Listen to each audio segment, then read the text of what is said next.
If I go to the gym, would I pick up the 50-pound weight first and just start chucking that thing over my head if I'd never worked out before? No, man, I'm going to rip every muscle in my body. That's it. That's going to be the last workout I'll probably do for at least a month. I'm going to tear every ligament and tendon if I can even get the things above my head. And then I'm not going to work out anymore. I'm going to say that's too much. Right? Correct? No, you start with the little weights, correct? And then when those get easier, now you go to the other one. Because what happens is you build something called muscle memory. I'm a martial artist by profession, so I used to run martial arts schools. This is something I know. You develop muscle memory so that the muscles remember these movements and they get stronger. But if you stop working on those muscles, what happens? They go straight back downhill. Eman is a muscle that must be worked on. But if you want to work on your Eman, you can't start by saying, okay, I'm going to fix my Eman by reading 1 juz a day. I'm going to pray 20 rak'ah of qiyamul layl. You know, I'm going to read 50 ahadith, this, that, and the third. Because why? You're not going to be able to keep up that regimen. I'm going to fast every other day, the fast of Dawood. You're going to put it all in at once. You're going to go from being a marginal Muslim to a super Muslim in one day. It doesn't work like that. You're going to jump off the building thinking you're Superman. You're going to splot right on the ground. You need to work at it slowly. Maybe you're going to say today, I'm going to start praying the 2 rak'ah before Fajr every day, because this is part of the Sunnah Mu'akkada, something the Prophet ﷺ never left even when he was traveling. So I'm going to pray 2 rak'ah before Fajr every day. And that's the only thing you're going to do for a week. Leave it. Once that becomes easy and now it becomes part of your regiment, then add something. And once that becomes easy and it becomes like almost you can't live without it, then add something else. Slowly add the weight on as you get, and you will find your Eman continue to increase. You'll find it continuing to increase, because Eman is a muscle. Little by little by little. People ask me, how do I increase my Eman? You work little by little, and Allah Azza wa Jalla loves this. This is why He increases the Eman. The Prophet ﷺ said Allah loves a good deed that is done continuously more than He loves a large, huge, great deed that you do it once and you leave it. Maybe I'm going to give sadaqah. I'm going to start giving sadaqah by giving 1 pound a day.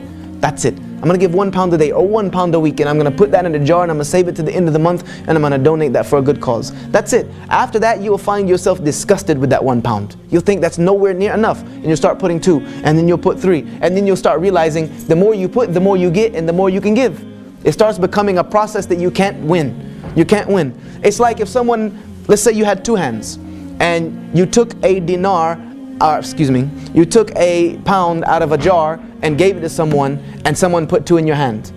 You're going to eventually end up with more in this hand than you will in this hand. And you're going to start having to give more. You're going to say, okay, let me take 3 or 4 or 5, 6, and then just keep pouring and pouring and pouring. This is sadaqah jariyah for Allah Azza wa Jal. It just keeps coming, it keeps coming, it keeps coming. And you'll find that you cannot outgive Allah. You can't. I dare you, try it. If any one of you thinks you can outgive Allah, try it for a month, and if you end up poor and broke and homeless in the streets, call me and I'll give you a house. It's not going to happen. Not if you do it sincerely for Allah Azza wa Jal. The Prophet ﷺ said, I will take an oath upon 3 things in this life. The first of them, مَا نَقَصُ مَعْلُومٍ مِّن صَدَقَةٍ. You cannot decrease your wealth by giving for the sake of Allah Azza wa Jal. You can only increase it. So that's the first one. Eman rises and falls. Or excuse me, that's something we need to understand, inshaAllah ta'ala. The Prophet ﷺ said, every deed has energy and strength, and then the strength and energy is followed by a period of slackening. Every deed you feel up and you're ready to do it and you're ready to go, and then there's a period of slacking. There's a period of slacking. So he who's slackening is in accordance to my sunnah, then he is, he who's slacking is other than in accordance with my sunnah, he'll be doomed. Meaning that every deed has action. It has strength where you feel like you can do everything. The ulama say, when you feel your Eman high like that, take advantage and do good deeds.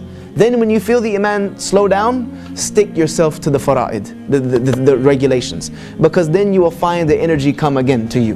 Because you can't always be the superhero for the deen. You can't always be the super Muslim every single day. There's going to be days where you're not feeling it anymore. We all had those days. Stick yourself to the fara'id, and you will find that you are on the straight path. Allah will increase, increase, and increase you. But when you find your slacking causes you to fall into the sin and be derelict of Allah's duties, you should be worried.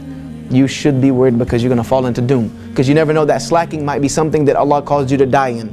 You might die in that period of slacking, you die upon that. So be careful, inshaAllah ta'ala.